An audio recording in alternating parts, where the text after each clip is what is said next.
Assalamualaikum warahmatullahi wabarakatuh. Halo semua, hari ini Ibu mau membahas mengenai latihan soal untuk penilaian tengah semester 2 mata pelajaran fisika kelas 10. Semoga video ini bisa bermanfaat untuk kalian semua. Untuk materi fisika yang akan keluar di penilaian tengah semester, diantaranya yaitu suhu dan kalor, kemudian getaran, gelombang dan bunyi, dan kemagnetan. Maka dari itu, simak baik-baik ya. Untuk soal yang pertama, yaitu ukuran derajat panas atau dinginnya suatu benda disebut. Nah, di sini ada 4 pilihan, yaitu suhu, kalor, termometer, dan sifat termometrik. Nah, di sini suhu itu pengertiannya yaitu ukuran derajat panas atau dinginnya suatu benda. Kemudian, kalor itu merupakan energi yang merambat dari benda yang suhunya tinggi ke benda yang suhunya rendah. Dan termometer merupakan alat yang digunakan untuk mengukur suhu. Dan sifat termometrik adalah sifat benda yang berubah akibat terjadinya perubahan suhu pada benda tersebut. Maka dari sini dapat kita ketahui untuk jawaban nomor 1 yaitu suhu A. Next, yang nomor 2, seorang anak mengukur suhu badannya dengan menggunakan termometer sebesar 35 derajat Celcius. Nah, jika dikonversikan ke dalam satuan derajat Reaumur dan derajat Kelvin adalah, maka di sini kita akan mengkonversikan dari satuan derajat Celcius menjadi derajat Reaumur dan derajat Kelvin. Kita memasukkan ke persamaan berikut ini. Karena derajat Reaumur itu perbandingannya 4 dan derajat Celcius perbandingannya 5, maka penyelesaiannya itu 4/5 dikali 35 derajat Celcius. Maka dihasilkan 28 derajat Reaumur. Kemudian 35 derajat Celcius kita konversikan menjadi derajat Kelvin. Nah, untuk mengkonversikan derajat Celcius ke derajat Kelvin, kita tambahkan 273. Nah, maka hasilnya yaitu 308 derajat Kelvin. Nah, dari sini maka dapat diketahui jawaban nomor 2 yaitu adalah D. Nomor 3, kelebihan air raksa dibandingkan dengan alkohol jika digunakan untuk termometer adalah sebagai berikut. Nah, kecuali kelebihan dari termometer air raksa antara lain yaitu jangkauan suhu air raksa cukup lebar karena air raksa itu membeku pada suhu min 40 derajat Celcius dan mendidih pada suhu 36 derajat Celcius. Nah, air raksa sendiri mudah dilihat karena mengkilat.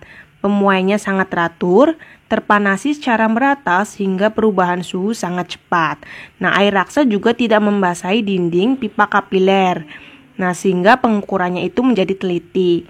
Air raksa cepat mengambil panas dari suatu benda yang sedang diukur. Sedangkan kekurangan dari air raksa yaitu sukar diperoleh sehingga air raksa itu harganya cukup mahal. Nah, air raksa sendiri itu tidak dapat digunakan untuk mengukur suhu yang sangat rendah, di bawah min 40 derajat Celcius. Kemudian air raksa termasuk zat beracun sehingga berbahaya apabila tabungnya itu pecah. Kemudian kelebihan dari termometer alkohol yaitu harganya itu murah dan mudah didapatkan. Dapat mengukur suhu yang sangat rendah karena titik beku alkohol itu min 130 derajat Celcius. Dan alkohol itu lebih teliti. Sebab untuk kenaikan suhu yang sangat kecil, ternyata alkohol itu mengalami perubahan volume yang sangat besar. Kemudian kekurangan dari alkohol yaitu tidak dapat mengukur suhu tinggi. Nah, karena titik didihnya itu rendah, hanya 78 derajat Celcius. Kemudian membasahi dinding kaca dan alkohol itu tidak berwarna atau warnanya itu bening. Nah, jadi perlu memberi pewarna terlebih dahulu agar dapat dilihat. Nah, jadi dari penjelasan tersebut, maka dapat kita ketahui jawaban yang tepat dari soal yang nomor 3 itu adalah A. Next, nomor 4, perubahan wujud dari zat cair menjadi padat disebut. Kita pelajari dulu mengenai perubahan wujud zat. Nah, ada beberapa jenis perubahan zat. Di antaranya itu yaitu membeku, merupakan peristiwa perubahan wujud dari cair menjadi padat. Nah, dalam peristiwa ini, zat melepaskan energi panas. Nah, contoh peristiwa mencair yaitu air yang dimasukkan dalam freezer akan menjadi es batu. Nah, lilin cair yang didinginkan. Kemudian, perubahan yang kedua itu mencair. Nah, di mana perubahan wujud zat dari padat menjadi cair. Dalam peristiwa ini, zat memerlukan energi panas. Nah, contohnya itu misalkan es batu yang berubah menjadi air. Kemudian nomor 3 itu menguap. Nah, peristiwa perubahan wujud dari cair menjadi gas. Nah, contohnya itu air yang direbus apabila lama-kelamaan itu akan habis. Nah, bensin yang dibiarkan berada pada tempat terbuka lama-lama juga akan habis berubah menjadi gas. Perubahan wujud yang keempat yaitu mengembun, di mana merupakan perubahan wujud dari gas menjadi cair. Nah, contohnya itu ketika kita menyimpan es batu dalam sebuah gelas, nah maka bagian luar gelas itu akan basah. Nah, atau rumput di lapangan pada pagi hari menjadi basah, padahal sore harinya itu tidak hujan. Kemudian yang kelima itu menyublim. Nah, di mana peristiwa perubahan wujud dari padat menjadi gas. Nah, contoh dari menyublim yaitu kapur barus yang disimpan pada lemari pakaian itu akan lama-lama akan habis. Kemudian yang terakhir itu mengkristal, di mana perubahan wujud dari gas menjadi padat. Nah, contohnya itu adalah peristiwa berubahnya uap menjadi salju. Dari penjelasan tersebut, maka dapat disimpulkan perubahan wujud dari zat cair menjadi padat disebut membeku. Nah, jawabannya adalah D. Kemudian soal yang nomor 5. Perpindahan panas yang diikuti dengan aliran zatnya disebut, nah ada konduksi, konveksi, radiasi, dan respirasi. Nah, untuk konduksi sendiri merupakan perpindahan kalor pada suatu zat yang tidak disertai dengan perpindahan partikel. Sedangkan konveksi merupakan perpindahan panas melalui aliran zat perantara yang ikut berpindah. Kemudian radiasi merupakan perpindahan panas tanpa zat perantara. Sedangkan respirasi merupakan pertukaran gas yang terjadi dalam paru-paru atau sering yang kita sebut dengan pernafasan. Nah, maka jawaban nomor 5 yang tepat adalah B. Lanjut nomor 6. Sebuah bandul sederhana bergerak bolak-balik seperti gambar berikut. Jika bandul sederhana tersebut dilepaskan pada posisi 7, maka urutan gerakan bandul tersebut sehingga terjadi satu getaran adalah: getaran sendiri merupakan peristiwa gerak bolak-balik secara teratur pada suatu benda melalui satu titik seimbang. Satu getaran penuh dari 7, 6, 5, 4, 3, 2, 1, kemudian kembali ke 7 lagi. Nah, itu merupakan satu getaran penuh dari 7 kembali ke 7. Nah, maka posisi urutan gerakan bandul yang benar sehingga terjadi satu getaran yaitu 7, 6, 5, 4, 3, 2, 1, 2, 3, 4, 5, 6, 7. Berarti jawaban yang paling tepat adalah C. Soal yang nomor 7. Air laut dalam waktu 50 detik terbentuk 350 gelombang. Maka besar periode dan frekuensi gelombang air laut adalah: periode sendiri merupakan banyaknya waktu yang diperlukan untuk satu getaran penuh. Nah, sedangkan frekuensi banyaknya getaran yang terjadi pada 1 detik. Nah, maka kita masukkan ke persamaan periode T sama dengan T per N, di mana T itu merupakan waktu dan N adalah banyaknya gelombang. Maka 50 dibagi 350 hasilnya itu 1/7 sekon. Dan frekuensi persamaannya itu N per T. N-nya banyak gelombang dan T-nya itu waktu. Maka kita masukkan hasilnya yaitu 7 Hz.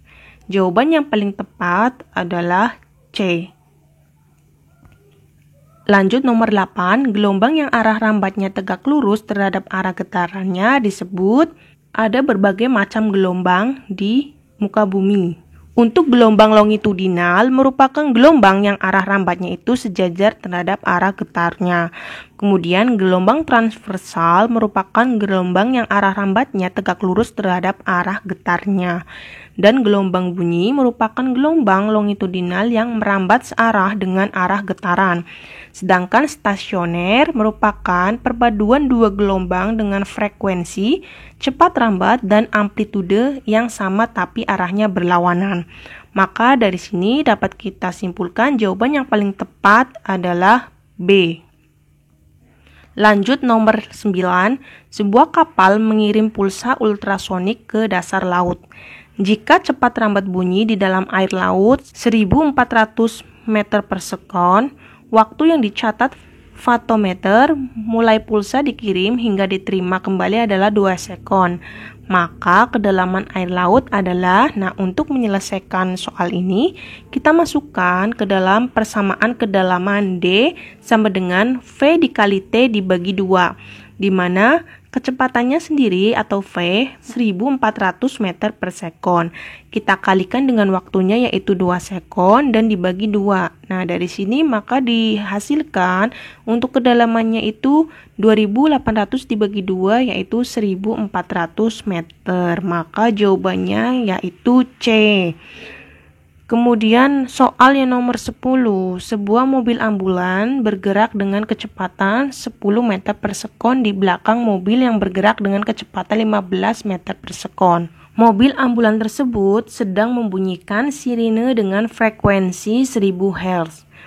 Jika kecepatan rambat bunyi di udara 340 meter per sekon, maka frekuensi bunyi yang didengar pengemudi mobil tersebut adalah, soal ini merupakan soal mengenai gelombang bunyi. Nah, kita masukkan ke persamaan Vp sama dengan V plus minus Vp per V plus minus Vs dikali Fs. Nah, di mana V sendiri merupakan cepat rambat bunyi di udara.